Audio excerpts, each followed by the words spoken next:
Here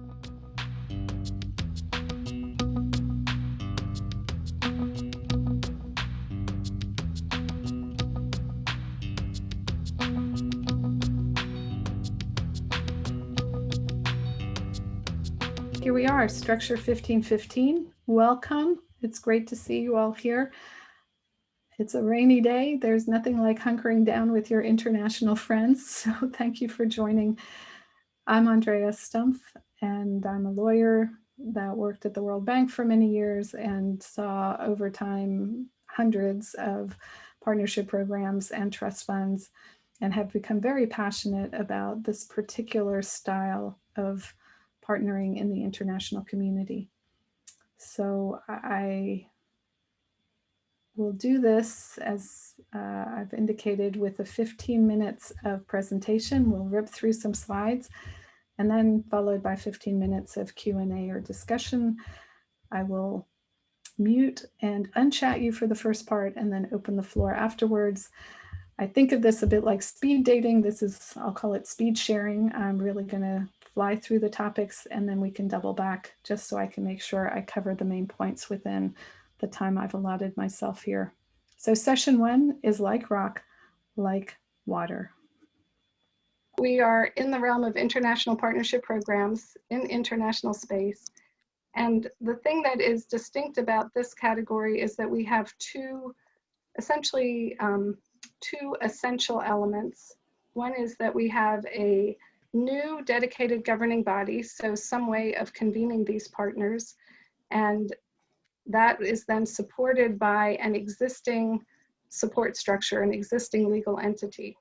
So this combination, this hybrid of the new and the existing or the old, is something that is very powerful in the international environment and is the basis of these international partnership programs.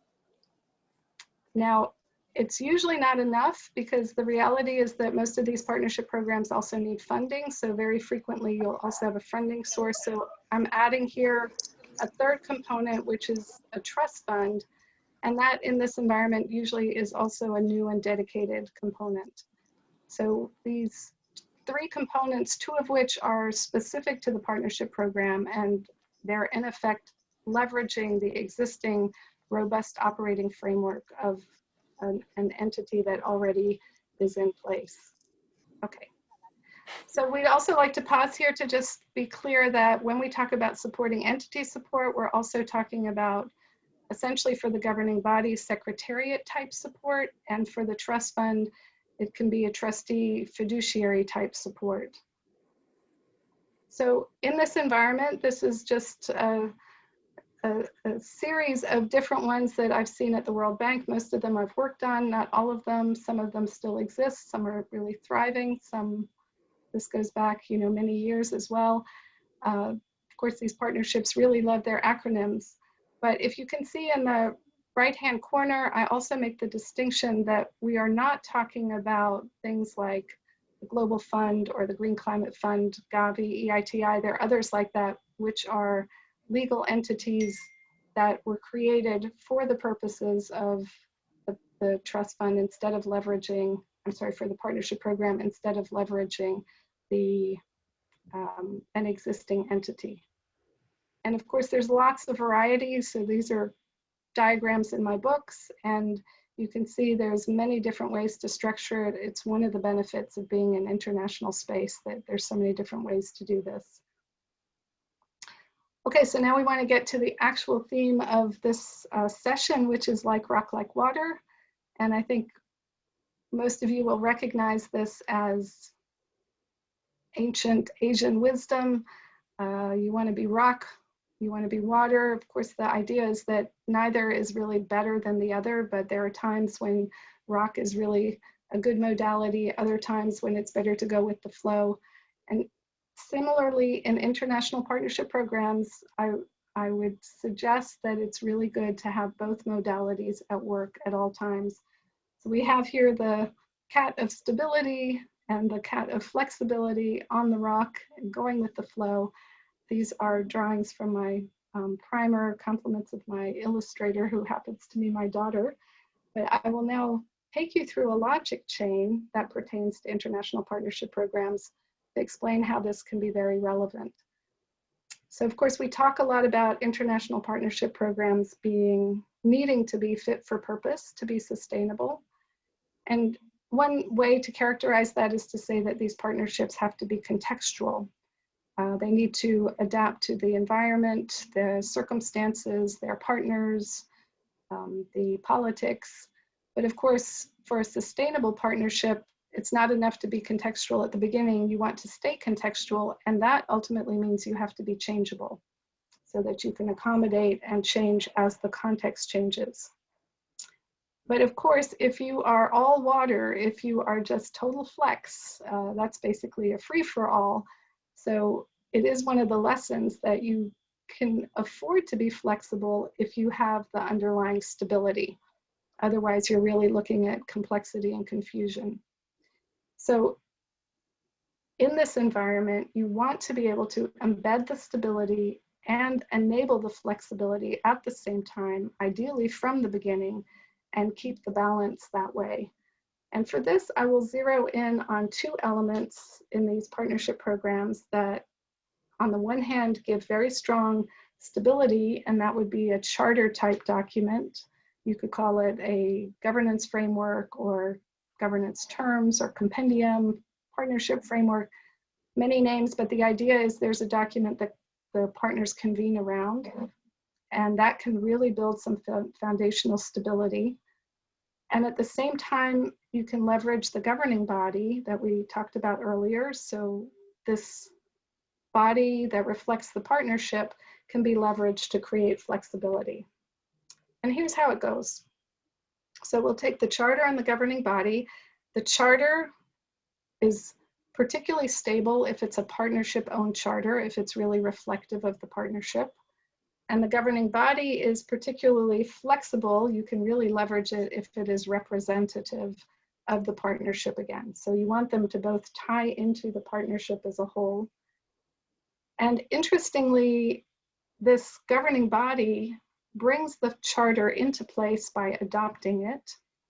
And the charter, in turn, defines the ability of the governing body to adopt this charter. So we really have a bit of a chicken and egg going on here, where the governing body adopts the charter which actually created it. And in so doing, through this adoption, it also sets the stage for adopting or approving changes over time. So this is the mechanism through which the charter comes into place, but also can be amended. And what I find so powerful about this kind of environment is that you are really zeroing in, emphasizing partnership elements. It's enabling a more inclusive partnership. It's really focusing on a partner-owned partnership, a consensus-based partnership. So to recap, you have a charter that defines a representative governing body, and then the governing body can adopt the charter. It's with one decision, and then it's in place. And over time, the governing body can amend the charter in the same way. So this is pretty straightforward, and it would be quite easy to do, but it can get more complex. As I mentioned earlier, most of these partnership programs, because of their funding needs, will add a funding vehicle, typically a trust fund. So what happens when we add the trust fund? Effectively, we have a parallel set of documents which come into place. And that is specifically the contribution agreements which define the trust fund. So the same way the charter is defining the governing body and maybe the partnership as a whole, the contribution agreements will define the trust fund. Donors and trustees sign these agreements, usually bilaterally. So it's a signature step. And then over time, the way that you can amend these contribution agreements is also through a signing process.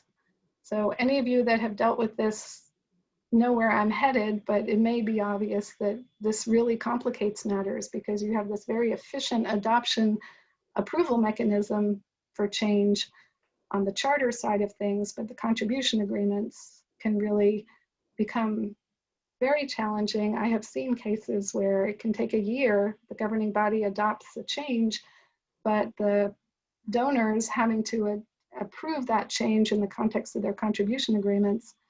And you can't, in a commingled pool, you're not done until all the donors have signed. It can take a very long time for even a very small change. So the question is, isn't there a better way to do this?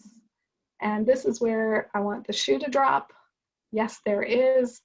We can create a living, breathing framework, a rock and water structure.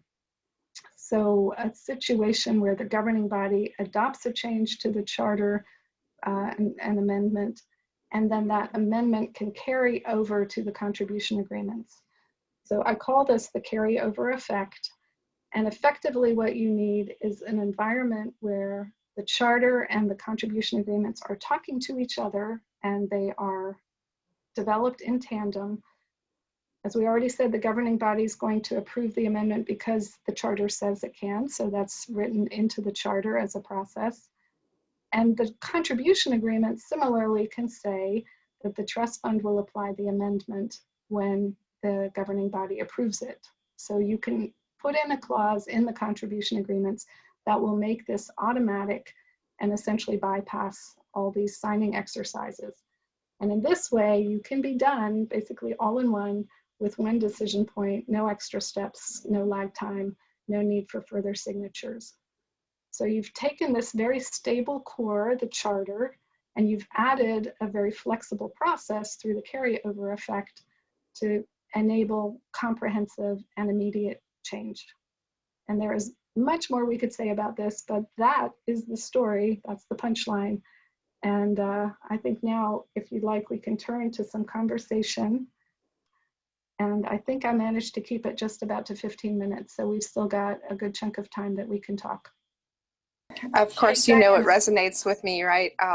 We worked together on many of these partnerships together for many years, and it's wonderful to see the thinking and the structure behind in the book and in the primer.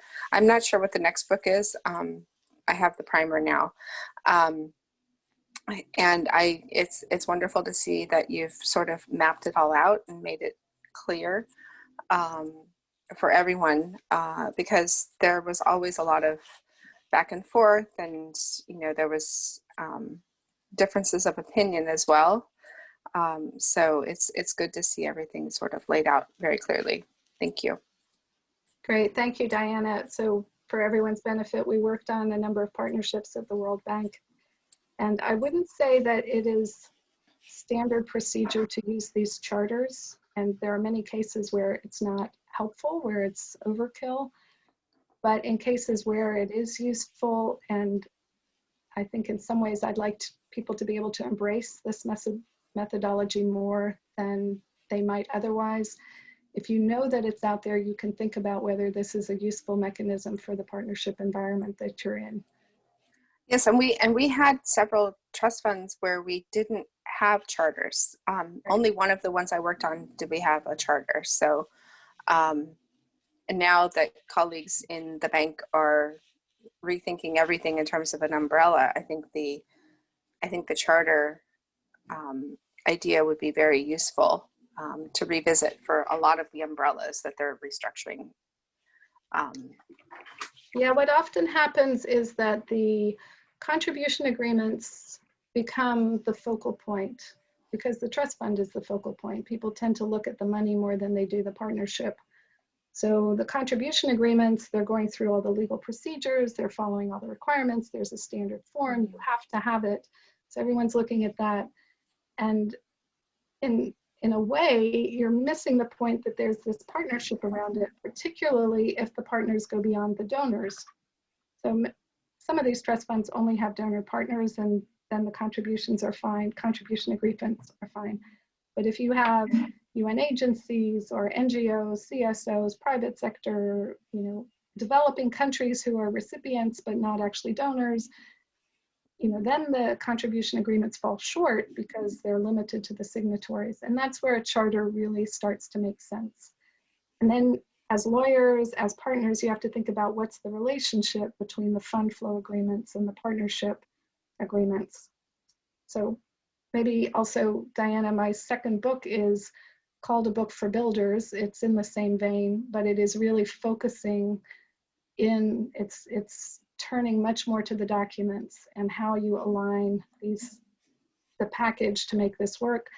A lot about drafting, also some of the dynamics in terms of dualities and partnerships, the structure and contract nature, and how you can play with that. So there's a lot of what I talked about here is much more developed in the book that will be coming shortly. Great, thanks. Thank you. I have a thought, Andrea. This is Nicholas Haslam from ASI. Thanks for the presentation. Really interesting. I used to be responsible for a stabilization fund in Syria, which was funded by a variety of Western donors, and it wasn't quite a sort of formal trust fund in the sense of the ARTF or something. So it's, some equivalent in Somalia or what have you, and so there wasn't sort of the same level of assistance, but it was a fund which had that sort of structure of donors, fund partners, and so on. And one of we were advocating the creation of a charter and these kind of partnerships agreements to formalize the decision-making process and governance process and funding process, and allow, in a way, it gave you more flexibility to have that that structure there. But the donors were reluctant to do it because it was a highly political project, and they wanted to have the flexibility to respond to the maybe not daily, but the sort of weekly and monthly twists and turns, not only in Syria but also in the in donor capitals, in London, Washington, and Berlin, and so on. And so I just wonder what your thought is on that. When you've got a highly political trajectory, what's the how do you merge that with the sort of the structure that you've been advocating? Yeah, it's an interesting question, because Nicholas, thank you. And I worked on the SMPF, the Somalia Multi-Partner Fund, so I know that one quite well. And there are other really important country-based trust funds that the international community is convening around and coordinating around, including what you mentioned, the ARTF, the Afghanistan Reconstruction Trust Fund. So this is a really, really important space, and obviously usually is very political, but it also convenes many, many different kinds of players. So the donors, of course, have an upper hand because they're contributing the funds, and everybody, has to do, at least to an extent, what the donors want to keep the funding flowing. But other players can be, as important. And so I really like to make sure that the donors are embedded in more of a partnership context, including the country itself, of course, UN agencies, other implementing partners like multilateral development banks. I'm not sure what your role was at the time, but I find it's healthy for these partnership environments, particularly when it is political, to make sure that they're convening in some fashion. So there's a whole spectrum in terms of how strongly decision-making a governing body can be. And it can have micromanaged decision-making on specific projects, but it can also be very strategic, high level. It can just be advisory, a kind of consultative body. So the politics may help define which of those, where on the spectrum you end up. But I would think that there's, at a minimum, some context in which there's value in having more of the key stakeholders sitting around the table, even if some of the specific trust fund decision-making is happening in a more confined context. And so that speaks, in some ways, also, it could get more complex, but it speaks to allowing for different kinds of governing bodies or different layers of partner participation to take place, especially in these larger international convening environments. I would be of the view that there's room for that kind of discussion. The trustee entity, the donors, might feel like they are not as interested in going further than their tried and true donor structure model. But I think other partners, and this is part of why I write the books and why I'm starting to hold sessions like this, if partners know what the opportunities and the options are, it's certainly worth a conversation to be thinking about how to cast the net a little bit more broadly, to get good buy-in, to get good coordination, to really be able to leverage the comparative advantages of all the partners. So I hope that somewhat answered. Certainly does. Thank you. I wonder if anyone else on the call, are you in a context where charters or charter type documents are being used? Or have you come across, like Nicholas, spaces where it was perhaps discouraged? So there are certainly some things that have to happen and that are kind of move things in the direction, in one or another direction. And I'm just going to, because we have a minute or two left, I'm going to share the screen again. I just might show you very quickly. I didn't know if we'd have time to look at this slide, but this approach does take some additional elements to make it work. I've already talked about a more inclusive governing body, so it can be really representative of the partners so that the changes are legitimate. It emphasizes a partnership perspective. You definitely need to think about aligning documents. Lawyers might be familiar with incorporating by reference. There are different ways to do it. And you need to really think about this from the beginning. So you want to essentially do premeditated drafting. It's much harder to do sort of midstream when you realize you need the flexibility. It's much easier to do if you're thinking about it from the beginning. And then it also requires the charter revisions, these amendments, to be treated like agreements because they are flowing into the contribution agreement. So it gives it a somewhat different legal character. And I just have this one other slide. This is a lot of verbiage, but this is just, again, taken out of my book for builders. So the language is not overwhelming, but you want a carryover clause in your charter, and then you want a mirroring or parallel carryover clause in your contribution agreements so they can talk to each other. And you can build in a few protections, which I've done, for example, in the contribution agreement clause, so that donors are not, threatened by the idea that this can happen, but that they have some, and the trustee also can feel comfortable with this kind of linked environment where the changeability is favored. And one more point I'll make is that this is also a playground for lawyers to think about what belongs in the charter, what do you want to be flexible, and what belongs in the contribution agreement in a section like the standard trustee clause or something else that you don't want to be flexible that you consider pretty non-negotiable. So you have a space to play in, and a lot of that is in the upcoming book as well. Andrea, I just thought of a question. Yeah. The EU has a framework agreement. Right. Does the framework agreement preclude them from joining trust funds that have charters? No, it does not. At least on its face, it doesn't. I mean, the dynamics of the particular trust fund might be different. So what Diana's talking about is in the World Bank environment, the European Union is one of the most significant donors to trust funds, and they have somewhat unique requirements, especially because they're not shareholders. So the European Commission, as a regional organization, is not a shareholder directly with membership in the World Bank. So they have a separate framework agreement with some things that are particular to the European Commission. So I can give the example of the Somalia Multi-Partner Fund. It's very difficult to get the European Union to contribute to standard bank trust funds that are multi-donor. I think it's gotten easier over the years, but at the time, it was a big breakthrough that we got the European Commission to make a contribution to the Somalia Multi-Partner Fund.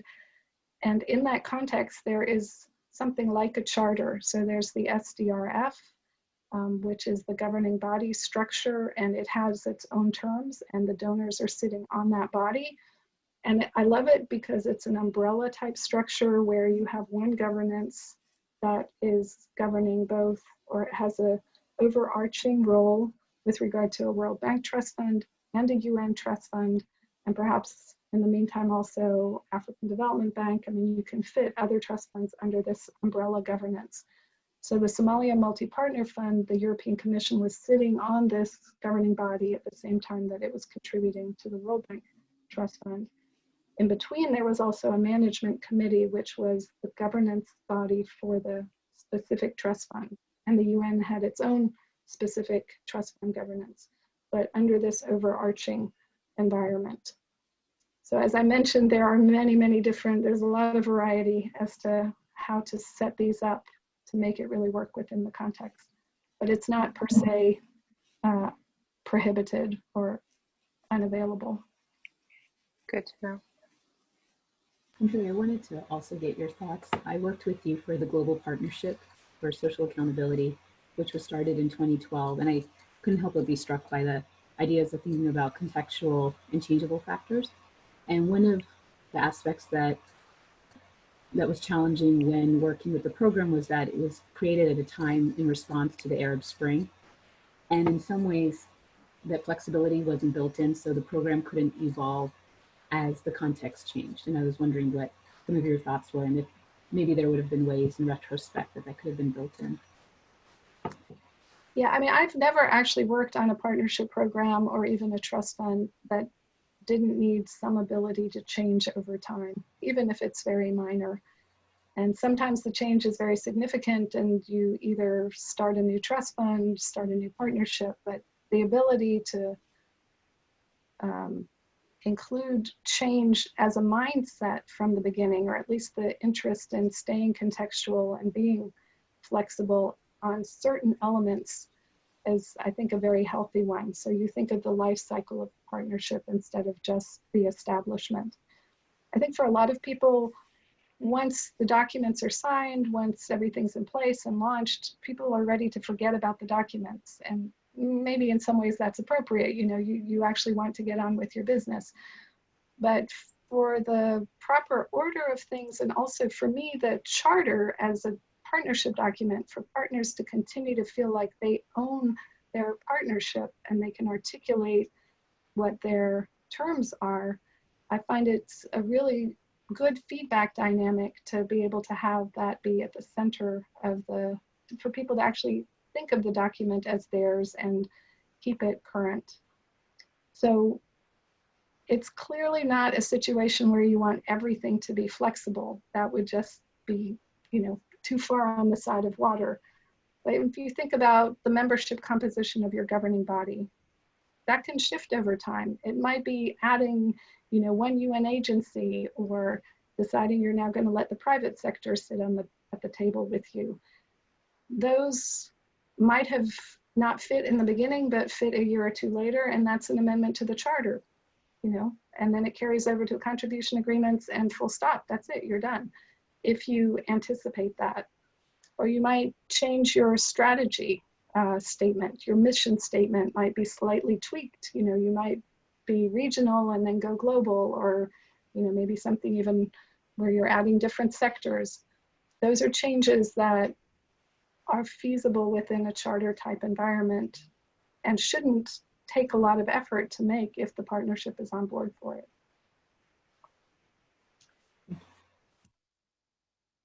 I have certainly seen partnerships become static and in effect become obsolete, and then lose interest on the part of donors and effectiveness for downstream implementation because they didn't have a life cycle type mindset and hadn't built flexibility in.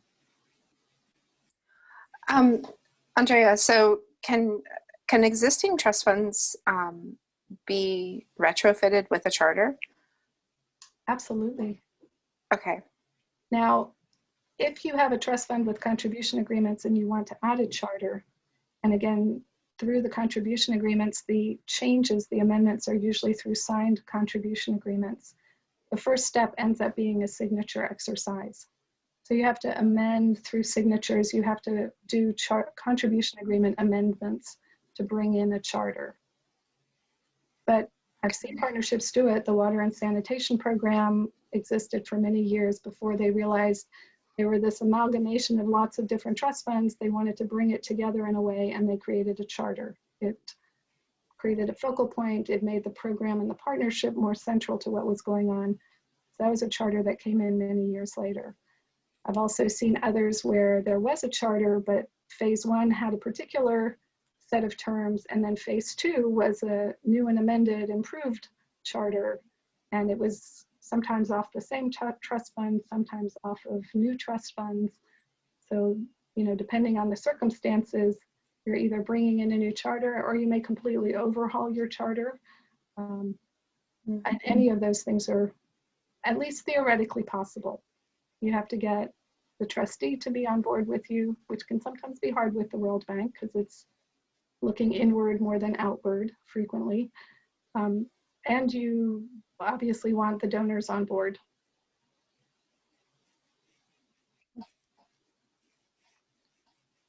So I know we've gone a good bit past 12:30. That goal was to keep it to half an hour.